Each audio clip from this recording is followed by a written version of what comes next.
नमस्कार। आज इस चैनल में आप लोगों का स्वागत है। इस चैनल के माध्यम से हम आप लोगों को बता दें कि मनुष्य के पास संतोष रूपी धन कब आता है। देखिए, संतोष क्या होता है। संतोष होता है एक स्थिति, एक अवस्था होती है जिसमें मनुष्य का अंतःकरण शुद्ध हो जाता है। अंतःकरण में किसी प्रकार की भावना उत्पन्न नहीं होती है। मनुष्य का मन, काम, क्रोध, मद, मोह, लोभ, रूप, रस, शब्द, स्पर्श, गंध आदि सब प्रकार की भावनाएं शांत हो जाती हैं और मनुष्य परम शांति को महसूस करता है। मनुष्य परम संतोष को महसूस करता है। ये स्थिति कब प्राप्त होती है। देखिए, सबसे पहले हम आप लोगों को बता दें, 84 लाख योनियों में जो मनुष्य जन्म मिला है, इसका उद्देश्य क्या है। देखिए, और आज मनुष्य संसार में इधर उधर भाग रहा है। हमारे संत भगवान ये कहते हैं कि आज संसार में प्रत्येक मनुष्य पचड़े में पड़ा हुआ है। देखिए, किसी भी ग्रंथ को उठाते हैं, उस ग्रंथ में उसी ग्रंथ की, जैसे शिव पुराण है तो शिव भगवान की महिमा की गई है और भगवत गीता में भगवान कृष्ण की गई है। तो ऐसे में एक समस्या उत्पन्न हो जाती है। और गरुड़ पुराण में गरुड़ भगवान की याचना की गई है। तो बताइए, ऐसी हालत में हम किस देवता की पूजा करें। और बहुत से पुराण हैं। अब इन सब का निष्कर्ष भगवान कृष्ण ने गीता में निकाल के कहा है कि मनुष्य को वास्तव में परम शांति और परमानंद को प्राप्त करना है तो संतों की शरण में जाए। अब हमारे संत भगवानों ने भी ये कहा है कि देखिए, मनुष्य यदि परम शांति को प्राप्त करना चाहता है तो वो संसार के इन ग्रंथों के अध्ययन में और जो समय बिताता है, वो मनुष्य यदि सारी जिंदगी इनका अध्ययन करता रहे फिर भी उन ग्रंथों से निष्कर्ष नहीं निकाल पाएगा। हमारे कबीरदास भगवान ने ये कहा है, 2.5 अक्षर प्रेम का पढ़े सो पंडित होय। अर्थात कहने का तात्पर्य यह है कि वो एक ऐसी चीज़ है, वो एक ऐसा ज्ञान है जो कि हमारे कबीर महाराज के पास था।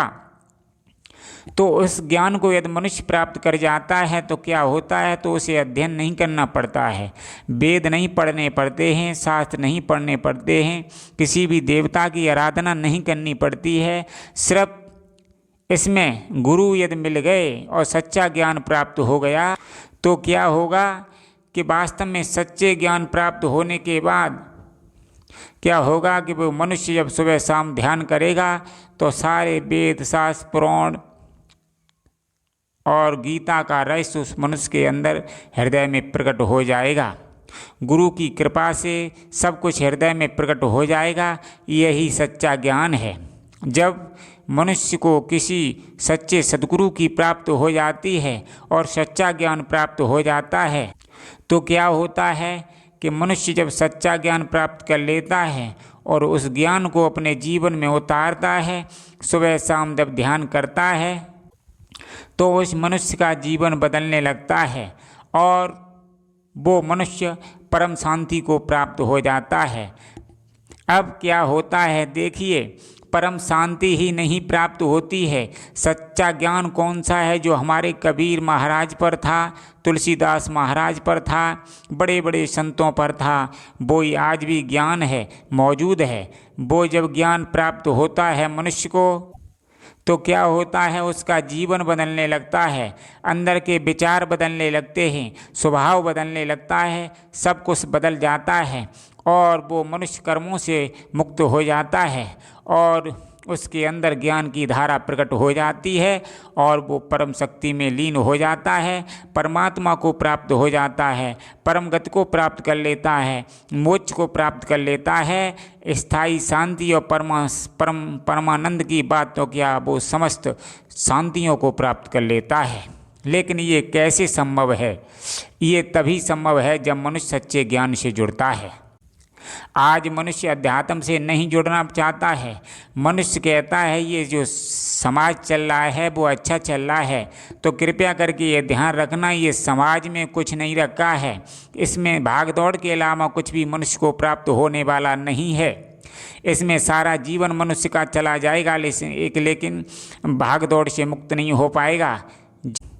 जबकि अध्यात्म का ज्ञान ये कहता है मनुष्य जब तक अपनी भागदौड़ बंद नहीं करेगा, एकांत स्थान में नहीं बैठेगा और सच्चे गुरु से प्राप्त ज्ञान को अपने जीवन में नहीं उतारेगा, तब तक उसे परमात्मा की कदापि प्राप्त नहीं हो सकती है। वो मनुष्य परमात्मा को प्राप्त नहीं कर सकता है, चाहे कुछ भी हो जाए। इसलिए जब सच्चा ज्ञान, सच्चे गुरु प्राप्त हो जाते हैं तो उसे परम शांति प्राप्त हो जाती है। और जब तक मनुष्य अध्यात्म से नहीं जुड़ेगा, देखिए संसार में मेरे प्रत्येक वीडियोज में अध्यात्म की बात है। देखिए अध्यात्म बिना ये संसार सूना है। जब मनुष्य को अध्यात्म प्राप्त नहीं होता है तो उस मनुष्य का जीवन बर्बाद हो जाता है, व्यर्थ हो जाता है। जो मनुष्य ज्ञान को प्राप्त कर लेता है, सद्गुरु को प्राप्त कर लेता है, उसी का जीवन सार्थक होता है।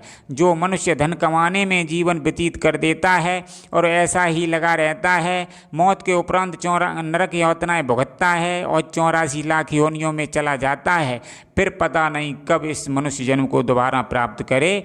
इसलिए ये मनुष्य जन्म जो मिला है उसे इसका सदुपयोग करना चाहिए, क्योंकि ये बार बार जन्म नहीं मिलता है। 84 लाख योनियाँ बहुत समय में गुजरती हैं, इसलिए जो जन्म मिला है इसका सदुपयोग करना चाहिए। जो मनुष्य इसका सदुपयोग नहीं करेगा वो अंत समय में बहुत पछताएगा। जो मनुष्य सच्चे ज्ञान को प्राप्त कर लेगा, सच्चे गुरु से जुड़ जाएगा, उसका जीवन सार्थक हो जाएगा। और जो मनुष्य सच्चे ज्ञान से नहीं जुड़ेगा, अंत समय में बहुत पछताएगा, मृत्यु के उपरांत 84 लाख योनियों को भुगतेगा और नरक में चला जाएगा। इसलिए प्रत्येक मनुष्य का ये कर्तव्य है अपने उद्देश्य की पूर्ति के लिए निरंतर प्रयास करता रहे। और आज जो मनुष्य इस परमात्मा नाम की चीज़ को भूल गया है वो अनाड़ी है, मूर्ख है, लेकिन निरंतर संसार की वस्तुओं को एकत्रित करने में लगा हुआ है, वो निश्चित ऐसा मनुष्य अधोगति में जाएगा। जो मनुष्य जिस मनुष्य को स्वयं का सत्य ज्ञान नहीं है और जो दूसरों को गुमराह कर रहा है, वो निश्चित रूप से नरक की योनियों में जाएगा, इसमें कोई संदेह की बात नहीं है। इसलिए मनुष्य का सच्चा कर्तव्य ये है कि मनुष्य के पास यह सच्चा ज्ञान नहीं है तो उसे शिष्य यानी चेला नहीं बनाना चाहिए। जो मनुष्य धन के लालच में आकर के चेला बनाते हैं वो मनुष्य निश्चित दुर्गति को प्राप्त होते हैं, क्योंकि गुरु बनने का अधिकार सिर्फ सतगुरु को ही है। अन्य जो परमात्मा में लय नहीं हुआ है ऐसा गुरु कोई नहीं बन सकता है। और जो स्वयं अपना कल्याण नहीं कर सका वो दूसरों का कल्याण क्या करेगा। इसलिए वास्तव में जब तक मनुष्य परमात्मा में लीन न हो जाए, परम तत्व को प्राप्त न हो जाए, तब तक वो दीक्षा देने का अधिकारी नहीं होता है। इसलिए वास्तव में मनुष्य अपना उद्देश्य को प्राप्त करना चाहता है तो सच्चे गुरु की तलाश करे और ज्ञान को जीवन में उतारे, तभी उसका जीवन सार्थक है। यह संसार के पिंजड़े में पड़ा रहेगा। देखिए कोई मनुष्य सत्संग सुनकर के ही खुश हो जाते हैं, लेकिन स्पष्ट ये है परमात्मा का सिद्धांत हाँ और ना में चलता है।